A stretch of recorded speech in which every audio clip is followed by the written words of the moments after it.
Hello everyone, how are you guys? I really hope you all are doing well. तो आज का जो session होने वाला है, जैसा आप स्क्रीन पर देख सकते हो, आज हम कंप्यूटर का 7 सेशन करेंगे, जिसमें आगे के 45 क्वेश्चंस मैं डिस्कस करने वाली हूँ, जो एग्जाम ओरिएंटेड हैं और जो क्लासेस हम ऑलरेडी कर चुके हैं उन पे बेस्ड क्वेश्चंस हैं। और कुछ क्वेश्चंस ऐसे भी हैं जो कि शायद उनसे थोड़े डिफरेंट हो, बट वो क्वेश्चन सिर्फ वहीं तक लिमिटेड है। तो चलिए स्टार्ट करते हैं। लेकिन ये क्वेश्चन कराने से पहले, अगर आपने अभी तक हमारे चैनल को सब्सक्राइब नहीं किया है तो सबसे पहले जाकर चैनल को सब्सक्राइब कीजिए, टेलीग्राम चैनल को ज्वाइन कीजिए, क्योंकि सारी पीडीएफ्स आपको वहां पर मिल जाएंगी। इसी के साथ जितनी वीडियोस हमारे यूट्यूब पे अपलोड होती हैं वो सारी की सारी हाथों हाथ जो उनकी पीडीएफ है वो सारी आपको आरबी एप्लीकेशन पे मिल जाएंगी। अगर आपको एट द वेरी मोमेंट चाहिए तो आप वहां से भी एक्सेस कर सकते हैं। तो इसी के साथ आपको मैं बता दूं कि हमने सभी जो वीडियोज हैं उसकी डिफरेंट प्लेलिस्ट बना दी हैं। जैसे आप देख सकते हो, मैथ्स की, इंग्लिश की, जीके की, कंप्यूटर की, सबकी अलग प्लेलिस्ट बना दी गई है। तो टाइम टू टाइम चेक करते रहिए सो दैट आपकी कोई भी वीडियो मिस आउट नहीं हो। तो चलिए स्टार्ट करते हैं फर्स्ट क्वेश्चन से। In the binary language each letter of the alphabet, each number and each special character is made up of a unique combination of. यानी बाइनरी लैंग्वेज में कोई भी अल्फाबेट हो, कोई भी नंबर हो, कोई भी कैरेक्टर हो, आप कीबोर्ड यूज करते हैं राइट, हम उसमें अल्फाबेट, नंबर, स्पेशल हम इंसर्ट कर सकते हैं। तो बाइनरी लैंग्वेज में हर एक चीज के लिए कोई भी अल्फाबेट है तो उसको भी कितने बिट से रिप्रेजेंट करते हैं? हम रिप्रेजेंट करते हैं 8 बिट से। याद रखेंगे 8 बिट के कॉम्बिनेशन से हम किसी भी नंबर को, किसी भी अल्फाबेट को या किसी भी स्पेशल कैरेक्टर को रिप्रेजेंट कर सकते हैं। विच of the following is not a binary number? देखो, बाइनरी नंबर में 0 और 1 यूज करते हैं, तो 0 और 1 के अलावा कुछ भी यूज होगा वो बाइनरी नंबर नहीं है। और आप देख सकते हो इतने सब में 202, ये 202 ही बाइनरी नंबर नहीं है, क्योंकि बाइनरी डिजिट्स 0 और 1 जो है वो ली जाती हैं। द ऑक्टल सिस्टम इज, अगर आपने 6th और 7th क्लास में यही सिस्टम पूरे पढ़ाए थे जिसमें कन्वर्जन भी आपको पढ़ाया गया था, तो ऑक्टल सिस्टम कौन सा है? तो मैं आपको बता दूं, ऑक्टल सिस्टम में यानी 8 डिजिट्स यूज होती हैं, और 8 डिजिट्स भी कौन सी? 0 से लेकर 7 तक की। तो it needs less digits to represent a number than in the binary system. Binary system क्या है कि सिर्फ 2 डिजिट्स यूज होंगी, 0 और 1। तो किसी भी डिजिट को रिप्रेजेंट करना है तो बहुत सारी बार 0 और 1 का यूज करना पड़ता है। उसके बाद आता है आपका ऑक्टल डिजिट। ऑक्टल सिस्टम में क्या है कि आप 7 डिजिट्स यूज करते हो, तो किसी भी नंबर को रिप्रेजेंट करने के लिए आप कंपैरेटिवली कम डिजिट्स यूज करते हो। तो यही ऑप्शन बिल्कुल ठीक है कि it needs less digits to represent a number than in the binary system. Second option है नीड्स मोर डिजिट्स, ज्यादा डिजिट्स नहीं चाहिए बाइनरी सिस्टम से, सेम भी नहीं चाहिए। तो आपका सेम यही है कि जितना ज्यादा बड़े डिजिट्स, ज्यादा डिजिट्स आप यूज कर सकते हो, उतना ही आपको किसी भी नंबर को रिप्रेजेंट करने के लिए कम डिजिट्स का यूज करना पड़ेगा। तो इसका option 1 is the correct answer. Next question की बात करते हैं। विच of the following is invalid hexadecimal number? इनमें से कौन सा इनवैलिड हेक्साडेसिमल नंबर है? हेक्साडेसिमल नंबर में क्या होगा? आप टोटल 16 यूज करते हो, टोटल 16 डिजिट्स होती हैं। जैसे 0 से 9 तक यूज करते हो, फिर ए से लेकर एफ तक यूज करते हो, अल्फाबेट्स यूज करते हो। तो 0 से 9 तक हो गया, उसके बाद ए को 10 मानते हो, बी को 11 मानते हो। तो इनमें से कौन से इनवैलिड है? तो आप देखो, इसमें एक्स आ रहा है और एक्स तो आप यूज ही नहीं करते, क्योंकि इसमें कहां से कहां तक यूज होती है? डिजिट्स होती है 0 to 9 और अल्फाबेट्स होते हैं ए से एफ। तो एक्स तो किसी भी तरीके से आ ही नहीं सकता। तो option 1 is the correct answer. What type of information system would be recognized by digital circuits? कौन सा इंफॉर्मेशन सिस्टम डिजिटल सर्किट्स पहचान लेंगे? तो डिजिटल सिस्टम्स जो है, जो आपके सर्किट्स हैं, वो आपका ऑक्टल, बाइनरी, हेक्साडेसिमल, ये सारे डेसिमल, ये सब पहचान लेंगे। तो हेक्साडेसिमल और बाइनरी दोनों पहचान सकते हैं आपके digital circuits. The method use for the conversion of octal to decimal fraction is. Octal से अगर डेसिमल में जाना है तो आप कैसे जाओगे? ऑक्टल का मतलब क्या है? Power of 8। तो ऑक्टल आप क्या यूज करोगे? कोई भी नंबर दे दिया और आपको कह दिया इसको कन्वर्ट करो, तो वो नंबर ऑक्टल है ना। तो जैसे आपको अगर याद हो, मैंने आपको क्लासेस में भी समझाया था कि अगर आपको डेसिमल से कहीं पे जाना है तो 2 की पावर से, कॉरेस्पॉन्डिंग पावर से मल्टीप्लाई करते हैं। तो अगर ऑक्टल से जाना है तो हम क्या करेंगे? 8 की पावर से हम लोग मल्टीप्लाई करेंगे। तो the digit is multiplied by the corresponding power of 8। It will be the correct option. Next question की बात करते हैं। How many values can be represented by a single byte? एक बाइट में कितनी वैल्यूज आ सकती है? निकालने का बहुत आसान तरीका है। देखो, एक बाइट का मतलब है 8 बिट, राइट, है ना। तो डिजिट्स या वैल्यूज कैसे निकालते हैं? 2 की पावर में रख दो, आंसर आ जाएगा। तो वैल्यूज अगर निकालनी हो तो कैसे निकालोगे? 2 की पावर 8 यानी 256, तो 256 वैल्यूज होती हैं एक बाइट के अंदर। Today mostly use coding system is और आर, आज की डेट में सबसे ज्यादा यूज होने वाले कोडिंग सिस्टम कौन कौन से हैं? तो मैं आपको बता दूं, ASC, II और BCDM सबसे ज्यादा यूज करते हैं, तो बोथ 1 और 2। रही बात इनकी फुल फॉर्म की, तो ASC II American standard code for information exchange interchange, BCD binary coded decimal, EBCDIC extended binary code decimal interchange. तो ये इनकी फुल फॉर्म्स हैं जो आपको मिल जाएंगी। ASC II की American standard code for information interchange, EBCDIC extended binary coded decimal interchange, BCD binary coded decimal. तो ये आप लिख भी लीजिएगा। और आप सबसे ज्यादा जो यूज करते हो कोडिंग में कौन कौन सी यूज करते हो? ASC II और BCD सबसे ज्यादा यूज किया जाता है। Dash gate is also known as an inverter, कौन सा गेट है जो इन्वर्टर की तरह हम यूज करते हैं, यानी बिल्कुल रिवर्स कर देता है? नॉट गेट है जो आप इन्वर्टर की तरह यूज करते हो, ये ए नहीं है यहाँ पर। The steps and task needed to process data such as responses to questions और clicking on an icon is called, यानी आपके जो आप ये समझ लो कि जो स्टेप्स और टास्क आप परफॉर्म करते हो, जैसे आप किसी भी जगह जा रहे हो, क्लिक कर रहे हो ताकि वो ओपन हो जाए, तो उनको क्या बोलते हो? आप क्या दे रहे हो कंप्यूटर को? आप इंस्ट्रक्शंस दे रहे हो, तो हम इनको क्या बोलते हैं? इंस्ट्रक्शंस बोलते हैं। सिस्टम सॉफ्टवेयर, सिस्टम सॉफ्टवेयर क्या चीज होती है? देखो, जब आप कंप्यूटर ओपन करते हो तो जिसकी वजह से वो ओपन हुआ है, आप समझो जिस पे आप काम कर रहे हो, that is the system software. तो वो क्या हेल्प करता है? वो हेल्प करता है कि हम, सिस्टम सॉफ्टवेयर हेल्प करता है कि हमारे पास जो रिसोर्सेज है, कीबोर्ड है, माउस है, प्रिंटर है, हम उन सबको कैसे बेटर और एफिशिएंटली यूज करें, कैसे हम उनको मैनेज कर सकते हैं। तो आपके पास 4 ऑप्शंस हैं। Allows the user to diagnose and troubleshoot the device, is a programming language, is a part of productivity suite, help the computer manage internal resources. System software help करता है computer को कि जो उसके internal sources हैं, जैसे एक बात सुनो, हम प्रिंटर हम लगाते हैं तो हमें उसका ड्राइवर, अगर आपको हल्की बहुत नॉलेज है तो आपको पता होगा, अगर आप कंप्यूटर में कोई भी डिवाइस लगाते हो ना, तो वो डिवाइस ताकि अच्छे से काम करे उसका ड्राइवर इंस्टॉल करना पड़ता है, ताकि वो डिवाइस और कंप्यूटर के बीच में कोऑर्डिनेशन बैठ जाए। तो ये तो मैं हार्डवेयर की बात कर रही हूँ। अगर मैं आपको सॉफ्टवेयर की बात करूं, सॉफ्टवेयर होता है इसको आप टच नहीं कर सकते, दैट मीन्स इंटरनली। तो कंप्यूटर के अंदर के जो इंटरनल जो रिसोर्सेज हैं, उनको कंप्यूटर कैसे मैनेज करेगा, आपस में कैसे कोऑर्डिनेशन बिठाएगा, उसके लिए आपको किस चीज की जरूरत होती है? सिस्टम सॉफ्टवेयर की। A dash is a software that helps a computer control to operate efficiency and keep track of data. इनमें से कौन सा सॉफ्टवेयर है जो कंप्यूटर को हेल्प करता है ताकि वो सारे डेटा को एफिशिएंटली काम कर सके कंप्यूटर, और जितना भी आपका डेटा है उसका ट्रैक कर सके? तो ये काम करता है आपका ऑपरेटिंग सिस्टम। आपको मैं बता दूं, ऑपरेटिंग सिस्टम का मतलब है कंप्यूटर एज अ होल, जिसपे आप वर्क करते हो, जो इंटरफेस आप यूज करते हो। तो वो क्या करता है? आप डेटा वहां से देख सकते हो, कंप्यूटर कितना एफिशिएंटली वर्क कर रहा है वो देख सकते हो, कंप्यूटर की एफिशिएंसी उसी पे बेस्ड रहती है। The dash manual tells you how to use a software program. Normally आप कोई भी मशीन लेते हो, उसमें कुछ कंप्यूटराइज्ड कुछ भी आपके इंस्ट्रक्शंस होते हैं, तो मैनुअल आती है, इसको हम क्या बोलते हैं? User manual, right? तो वही पूछ रखा है, कौन सी मैनुअल है जो आपको बताती है सॉफ्टवेयर को कैसे यूज करना है? तो user manual is the correct answer. Dash includes boot firmware and power management. इनमें से किसके अंदर बूट का मतलब होता है, आप समझो, ये जो कंप्यूटर शट डाउन और आप ऑन ऑफ करते हो, रिफ्रेश करते हो, रीस्टार्ट करते हो, वो बूटिंग में आता है, यानी कंप्यूटर को वापस से स्टार्ट करना।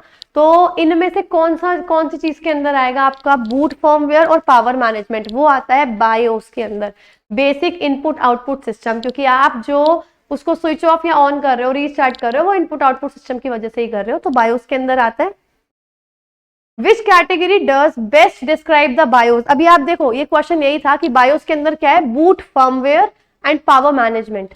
फर्मवेयर क्या है? एक वॉल है जिसकी वजह से कंप्यूटर सारे रिसोर्सेज अपने चलाता है। तो आप ये समझो, इन्होंने बोला है कौन सी कैटेगरी है जो बायोस को डिस्क्राइब करती है। तो आपके पास 4 ऑप्शन है, हार्डवेयर, मालवेयर, फर्मवेयर और यूटिलिटी। तो firmware is the correct answer. इससे पहले क्वेश्चन में भी आपने वर्ड यूज भी किया, क्लासेस में मैंने एक्सप्लेन भी कर रखा है।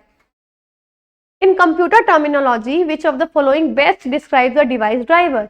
कंप्यूटर के टर्म्स में डिवाइस ड्राइवर का मतलब क्या है? जैसे मैंने अभी आपको बताया था कि अगर आप अपने कंप्यूटर में कुछ भी एक्स्ट्रा चीज डाल रहे हो, आपने प्रिंटर लगाया, आप बहुत सारी डिवाइसेस तो ऐसी होती हैं जिनमें ड्राइवर इंस्टॉल नहीं करने होते। ड्राइवर का मतलब क्या है? जो उस डिवाइस को चलाने में हेल्प करे, कंप्यूटर के अंदर उस चीज का आप कह सकते हो कि कंप्यूटर को समझा दे कि ये डिवाइस इस तरीके से काम करती है। तो डिवाइस ड्राइवर क्या है, एक ऐसा सॉफ्टवेयर होता है जिसकी वजह से ऑपरेटिंग सिस्टम यानी जो आपका कंप्यूटर है और वो जो डिवाइस आपने उसमें डाली है या लगाई है उसके उनके बीच में कोऑर्डिनेशन बैठता है। तो आपके पास ऑप्शंस हैं, software that allows the user to control the operating system. Operating system सबको कंट्रोल करता है, ऑपरेटिंग सिस्टम को हम कंट्रोल करते हैं, तो ये नहीं है।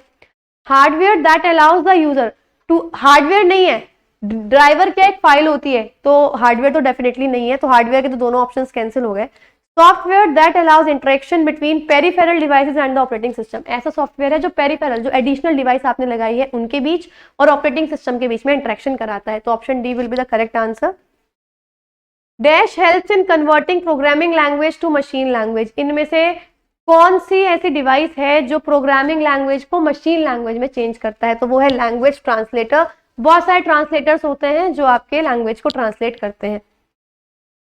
अ लिंकर प्रोग्राम इज, ये लिंकर प्रोग्राम होता क्या है, मान लो आपको किसी प्रोग्राम में किसी फाइल की नीडेड है, बट उससे वो फाइल आप तब यूज कर सकते हो जब उससे दो चार आपको, अगर मैं आपको कोई भी टॉपिक दूं पढ़ने के लिए और उस टॉपिक में कॉम्प्लेक्स टर्म्स हो, तो आप क्या करोगे, पहले वो कॉम्प्लेक्स टर्म्स को सर्च करोगे ना गूगल पर, तभी आपको वो लिंक करके आपको वो टॉपिक समझ में आएगा। सेम काम लिंकर का होता है। लिंकर क्या करता है, लिंकर प्रोग्राम को दूसरी फाइल्स के साथ लिंक कर देता है ताकि जो भी इशू आ रहा है वो रिजॉल्व हो जाए, कनेक्ट कर देता है।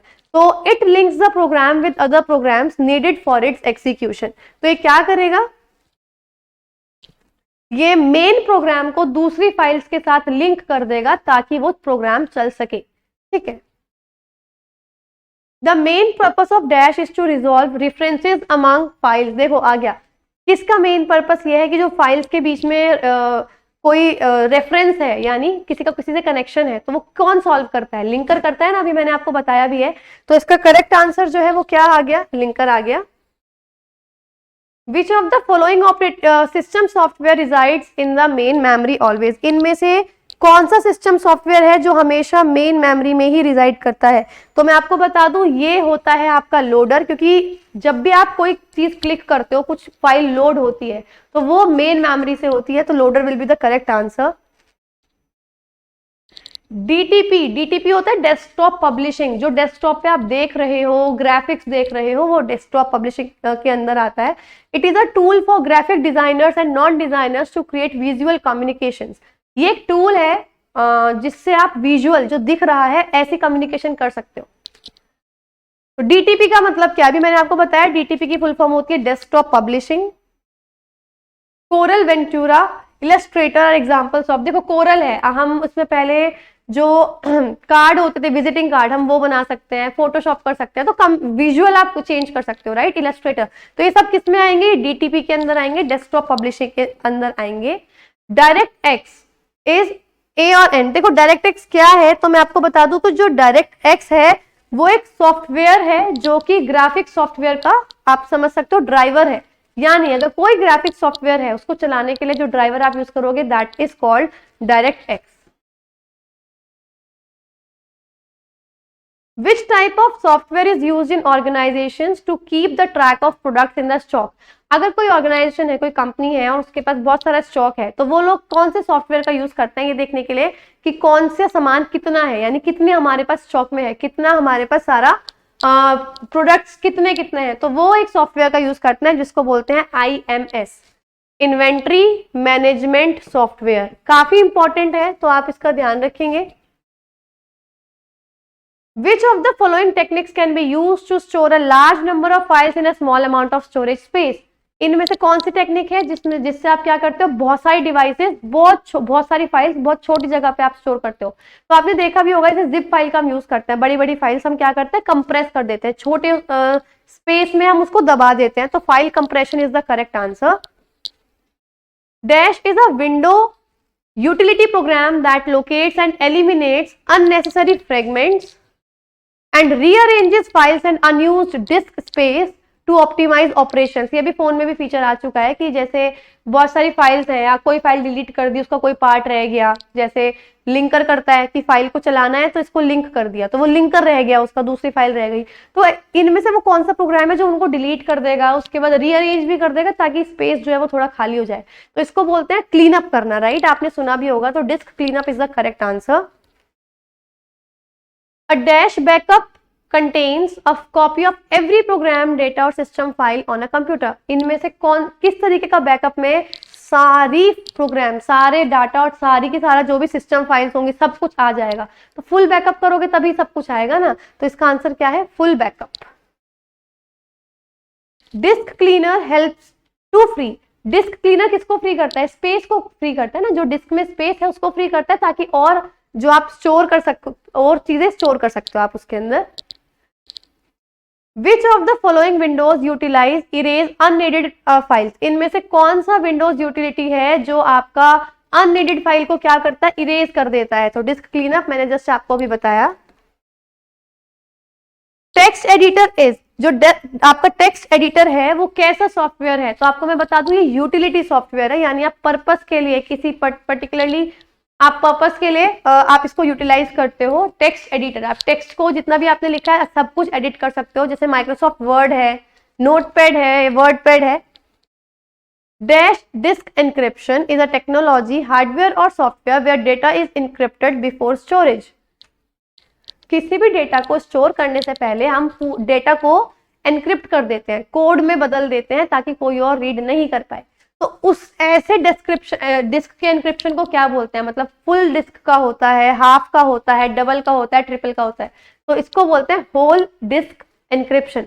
पूरी की पूरी डिस्क का एनक्रिप्शन हो जाता है, तो इसमें whole is the correct answer.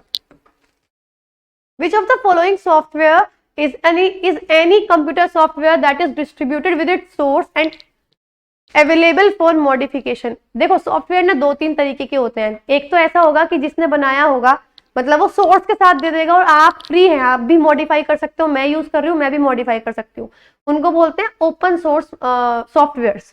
तो ये वही पूछ रहा है कि कौन से सॉफ्टवेयर हैं जिन पे क्या है कि वो ओपन रहते हैं, आप कोई भी मॉडिफाई कर सकते हो। लेकिन एक होते हैं जिनको हर कोई मॉडिफाई नहीं कर सकता, जो हमारा अगला क्वेश्चन है। दिस सॉफ्टवेयर इज कॉपीराइट, इनका कॉपीराइट होता है, आपको खरीदना पड़ता है और साथ में अगर आप मतलब आप चेंज भी नहीं कर सकते हो, तो इनको बोलते हैं प्रोप्राइटरी सॉफ्टवेयर। तो दो तरीके के सॉफ्टवेयर पड़े, ओपन सोर्स जिनको कोई भी मॉडिफाई कर सकता है, आराम से कोई भी यूज कर सकता है, और दूसरे हैं आपके प्रोप्राइटरी सॉफ्टवेयर।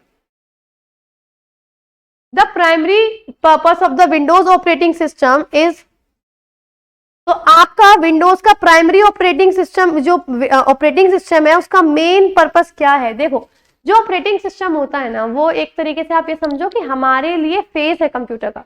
हम ऑपरेटिंग सिस्टम को देख के ही कंप्यूटर को चलाते हैं। अगर ऑपरेटिंग सिस्टम ऐसा होगा कि हमें समझ ही नहीं आ रहे वर्ड्स क्या है, आपको पता है कि अगर आपको सारी फाइल्स देखनी है तो आप किस पे जाओगे? दिस पीसी पे जाओगे, पहले माई कंप्यूटर के नेम से आता था, तो आपको वो चीजें समझ में आ रही है क्योंकि वो ऐसा उसका इंटरफेस बनाया गया है।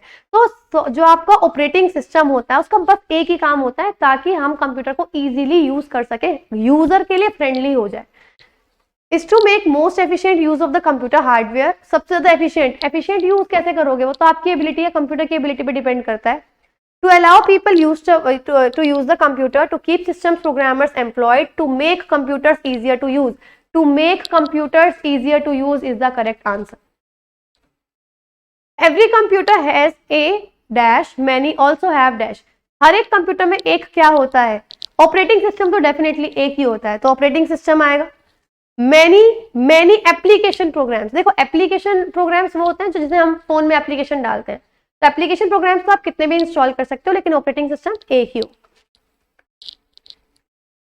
अब प्रोग्राम इन एग्जीक्यूशन, अगर प्रोग्राम है वो एग्जीक्यूट हो रहा है, चल रहा है, तो क्या हो रहा है? वो प्रोसेस हो रहा है।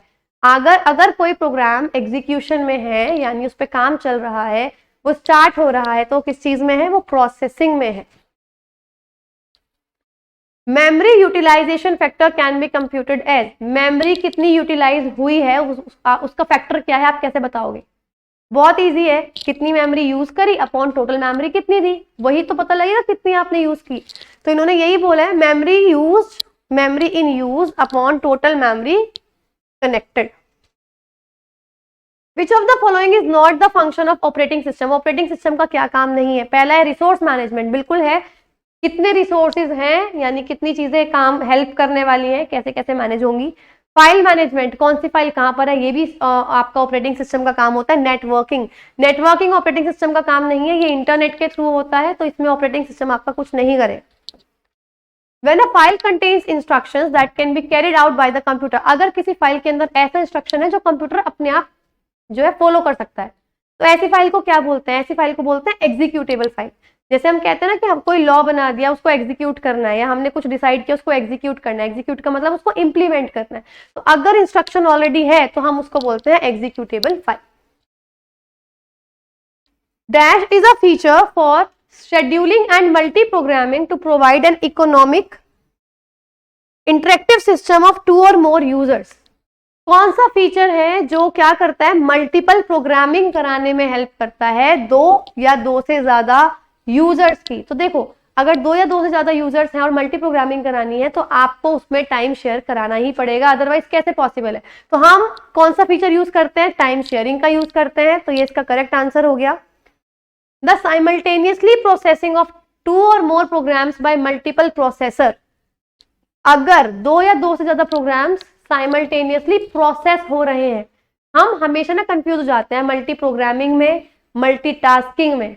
इनमें दोनों में से कुछ नहीं है। आप क्वेश्चन ध्यान से पढ़ो। इन्होंने बोला है अगर 2 या 2 से ज्यादा प्रोग्राम साइमल्टेनियसली प्रोसेस हो रहे हैं, उन पे प्रोसेसिंग चल रही है, तो उसको क्या बोलेंगे? Multi processing. सिंपल।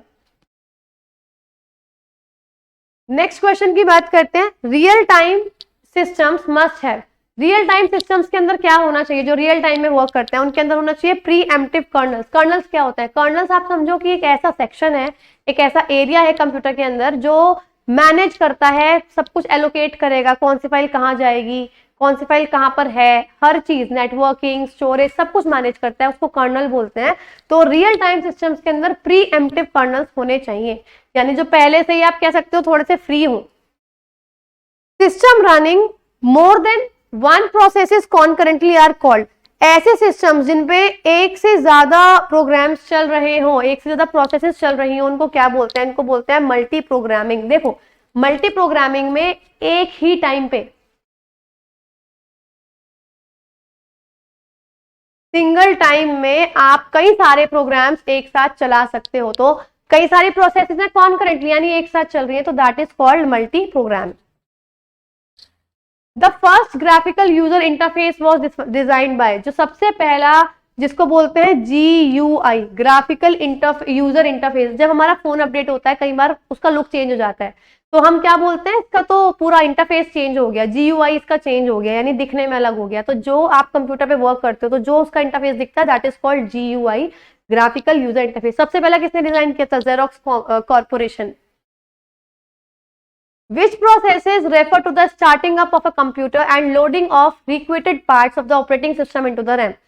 कौन सा प्रोसेस है जो कंप्यूटर को स्टार्ट कराएगा और जो मेन प्रोसेसेस होती हैं जो नॉर्मली रैम में चलती रहती है उनको लोड भी करवाएगा? तो वो होता है आपका बूटिंग। देखो, नॉर्मल यहीं पे आ जाना चाहिए, starting up of a computer, यहीं से समझ जाना चाहिए। मैंने अभी बताया कंप्यूटर को स्टार्ट करना, ऑफ करना, वो बूटिंग में आता है, बायोस के अंदर आता है, basic input output system. Booting का मतलब होता ही है कि आप कंप्यूटर को ऑन कर रहे हो या ऑफ कर रहे हो।